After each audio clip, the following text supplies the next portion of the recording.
Minecraft, a 25W03A snapshot? It's a little weird. Here's more of it. 1440. Clearly, we all must know there is a wave and a bow. Therefore, a bow is waving. What is another meaning of bow? A branch of a tree. Tree branch waving, clearly. Now then, what are trees made out of? Wood. And the only dimension without a wood type? The end. So therefore, it's clearly teasing an end update. It's an end update hint. Confirmed. 2025 spring. At one point in the initial snapshot video, we were taking a look at the donkey and talking all about the texture changes and some interesting updates in regards to this guy that went down inside of the snapshot. You know how it works, a donkey. You use a saddle on it, the saddle goes on the donkey. You use a chest on the donkey, the chest goes in the donkey. Like literally inside of it. Must be painful. One thing, tragically, that you cannot do with the donkey is armor. And this isn't like a chest or the armor situation. It's like, literally, armor does not work on the donkey. However, but wait, what? Wait a second. I didn't even notice that this is completely incorrect in the snapshot video. And also, have I always been missing from the donkey icon too? Like, where even am I? Donkeys apparently now have an armor slot. I wonder if this is a hint at an upcoming change or just a strange oversight inside of the snapshot, because that definitely wasn't always there, right? Like, the only way I can currently actually put armor on the donkey is by, well, putting it inside of the... Okay, that sounds messed up. My writers, they're getting fired after this one. Like we talk about time and time again, sometimes a bug isn't just a bug. Sometimes, as recently displayed by the gigantic leaf bug on Bedrock Edition at the end of the last year, well, sometimes a bug might relate to something coming to the game soon. With the theme of the overworld in this update, what do you think? Is it time that the donkey gets a little bit more of a buff? Call it down below, and while you're down there, please tap the like button. Anvil. Inside of the anvil, saddle. On the saddle, one of the most beautiful names of all time, Jessica. Just has a nice ring to it. If I had more levels, I would name it Jessica. If I was cheating and flipped to creative mode, I would also name it Jessica. Pig. Unfortunately, our pig friend isn't relevant enough, just like beautiful Jessica over here, to have an actual proper name. But let's say I went ahead and put Jessica on top of the pig right there. If I go ahead and jump on top of Jessica while I'm on a pig, and then the pig walks me off of a ledge, what are you doing? Well, if it decides to do that, unfortunately, I have to punish the pig. And after that, Jessica on the floor. Well, previously, she'd be the same, except she wouldn't really at the same time. The name would be gone, basically costing me one whole level. And now, oh my god, you're as beautiful as the day I last left you. And even more beautifully, this change isn't only affected or tied to pigs as well. Let's say I put Jessica on a strider as well, and then I changed my mind. Unfortunately, no inventory GUI for either of these two mobs. Well, look, Jessica, I have a wife, but Jessica's name, it is indeed preserved. Look, I don't know about you, but I feel like 2025 is finally time to give the pig a little inventory so we can actually get our saddles back without having to slaughter these poor, cross-eyed beings. Alright, so this is real awkward. Little Steven bouncing around on screen inside of a minecart looks pretty snug. Well, right at the beginning of the snapshot video, I said that there was a minecart update inside of this update to stay tuned, and then some of you stayed tuned all the way until, well, this moment right here. I completely forgot. I'm sorry. Our newest little minecart update here. It involves slanted rails and how far they are from a power source and their update order.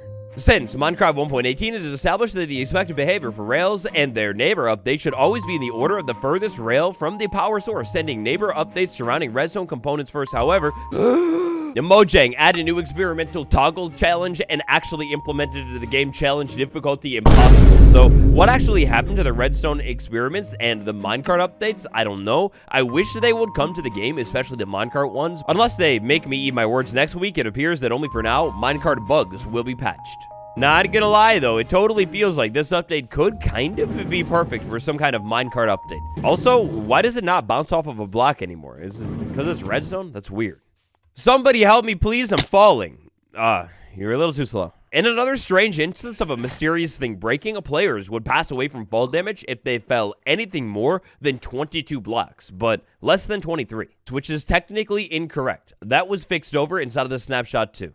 Just like the week before, shortly after I dropped the 23W03A snapshot video, I went live on the channel. While I was live, thanks to the help of you guys, we were testing out even more of this new snapshot. One thing that we discovered is Mob's Money. It's back. So the easiest way to check this one out is to jump into a creative world here, in a super flat world more specifically, and just flip it over to nighttime. Sure enough, inside of this snapshot, it seems that hostile mob spawning, it works exactly how it used to work before. I mean, maybe I'm crazy or unlucky. It looks like there's like way fewer Endermen than there should usually be, but I guess we'll just chalk that up to circumstance, because I definitely have seen Endermen spawn before inside of this snapshot.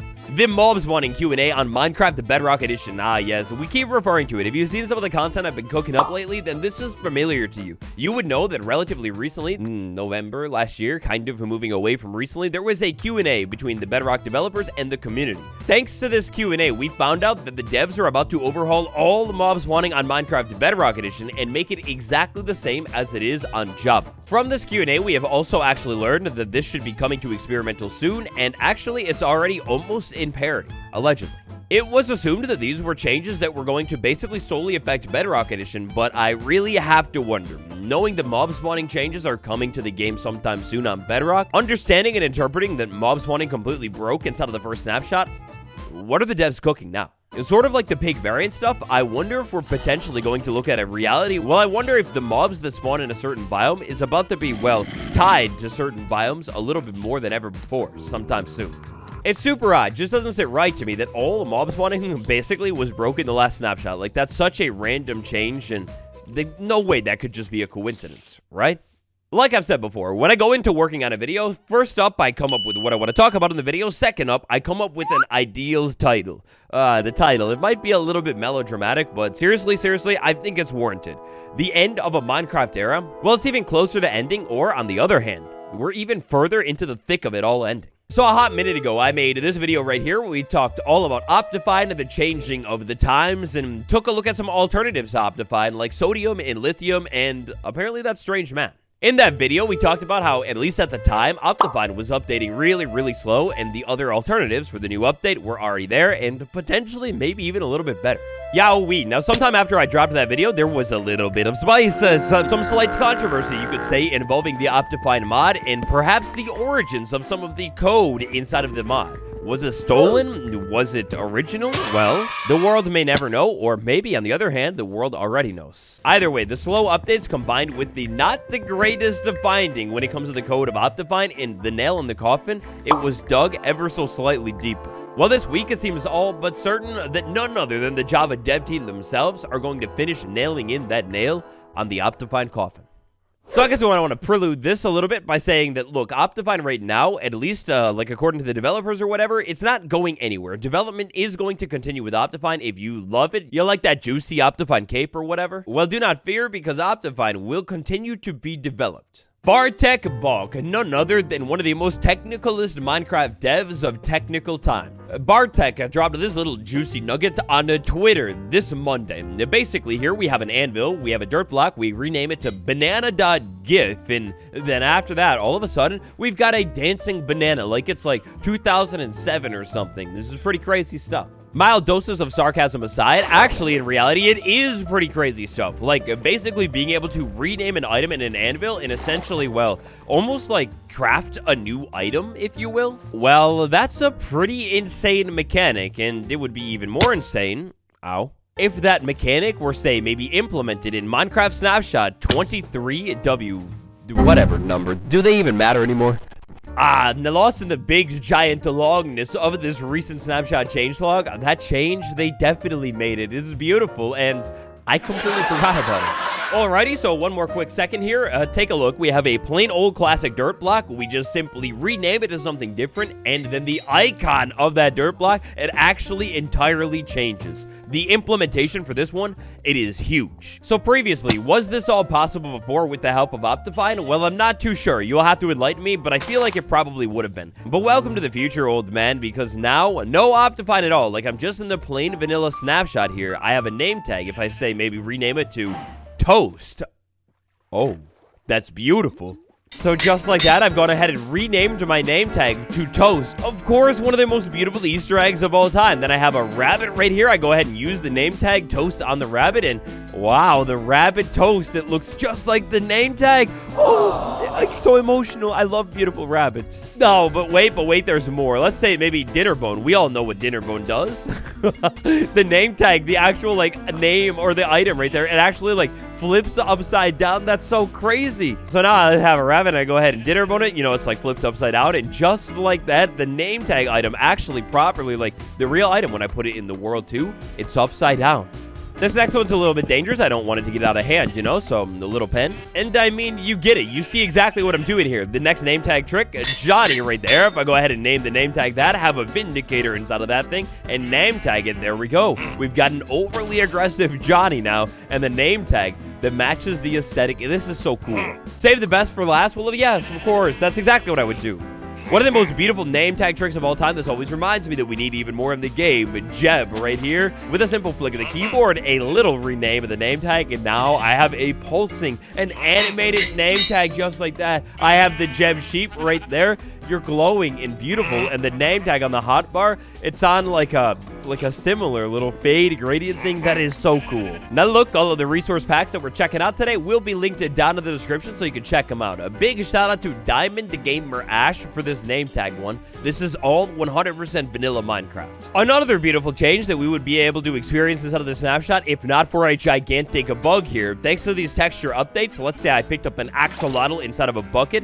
Well, now I could theoretically have that axolotl inside of the bucket actually, like, the color of the item change. The only problem here is, yeah, every single time you pick up an axolotl in the snapshot, they all turn back to a pink axolotl, so small problem. Hint at another vanilla change, maybe. There is another cool resource pack by Diamond Gamer Ash created for just this mechanic. Only problem here, it's a known bug. It'll be fixed in the next snapshot. Like I said, the axolotl variants do not persist any longer, so don't pick up your prettiest best friend. But wait, there's more. So this is all thanks to, I believe, the entity item components and all that stuff going on inside of the snapshot. For example, all of the stuff that you can change now. I mean, it's all of like this stuff. We talked a little bit about it inside of the snapshot, but mob buckets and paintings, that's one of the big ones right there. So unfortunately in the vanilla game, all of the painting items, they still look the same, but I really wonder if maybe we're going to perhaps see a little bit of like banner pattern action happening inside of this next update where they went ahead and, you know, like actually changed all of these items. Imagine how cool it would be to have paintings, like miniaturized versions of them, even if it's just a creative item inside of the inventory. Like, that'd be really cool. But alongside all of these interesting texture changes and the changes they have been making as of late in some of the other snapshots, oh, wow. So, again, you have to remember that I am here inside of the vanilla game, no Optifine at all, with the help of a little resource pack. Oh my god, potions. Every single different potion in the game, well, they can now be textured individually. So this right here is all thanks to a beautiful texture pack. It is called the Shrimp's Distinct Potions, just like before. A link to it down below, and this thing is beautiful. Working in the vanilla game, every single potion, it actually has a distinct, different texture. Also, of course, I want to send a shout out to the legend himself, Izumavoid. I saw him showcase this a little bit inside of his snapshot video. Oh wow, the idea, the fact that we could now take the potions inside of the vanilla game and actually make them into different individual textures. Like, this is the update we have been needing for such a long time when it comes to potions. And like, never mind the beautiful vibrant color update that they made to them like at some point last year, or maybe even the end of the year before. This is more like it. Like regeneration, it's a heart bottle. That makes sense. A potion of a turtle master, it kind of looks turtley. The splash potion of fire resistance, I mean, it looks fiery. Of course, how this resource pack does it, that is the artist's own rendition. How it would be done in the vanilla game would probably be a little bit different, but if you think about the changes that they make in the vanilla game more recently, where it's like accessibility changes and differentiating things, how would they not be making this change? Now that this can all be achieved easily inside of the vanilla game, why would they not go ahead and update the potions just like they did for the banner patterns in the update before? Like, this is a real deal survival thing that would be a game changer. I guess another thing that they can now do is also different enchanted books as well. Could this be the update that they finally hear us out and differentiate this stuff too? How they would do that, I don't know. Maybe color coding or something, like different categories of enchantments, but wow. And to the end of an era. It feels like nowadays, with every single update, inside of the vanilla game, more and more features from Optifine are just kind of built in. Gone now mostly are the days of a resource pack and needing Optifine for the most part to have those custom item models, textures, and everything. I'd love to know though, in 2025, are you still rocking Optifine, or have you switched over to something else? Or with all the vanilla improvements to performance and everything that they've made lately, do you not even use Optifine anymore? Tell me all about it down below, and let's move on. Last but not least today, another sneaky little change that made it into the most recent snapshot, a baby polar bear, one of the most useless mobs of all time. I'm so sorry. Baby polar bear, it's a little bit larger. Baby polar bear inside of an old full version of the game, baby polar bear in a more recent snapshot. You can see pretty clearly here when you flip back and forth between the images that the baby polar bear was just way too small. It's a sneaky little change that was made to the polar bear, and this really makes me wonder. Well, not really, to be honest. Instead, it makes me think and realize that, hey, we should totally have more bears inside of the game, right? Like, imagine being able to find a black bear inside the forest biome that, like, climbs trees and kind of leaves you alone for the most part. Then you head up into the mountain biome, and occasionally you find a grizzly bear that is just, like, all-out aggressive, kind of like the polar bear. I was just talking about it on stream, but I always love the idea of adding more things to the overworld that maybe make you second-guess about just running around and picking everything up on day one. Minecraft Snapshot 25W038. If you find anything else cool or interesting, post about it on the subreddit r/Waddles. Smack that like button, subscribe for more videos. Thanks for watching. It's been me, Waddles, and I'll see you tomorrow. Goodbye.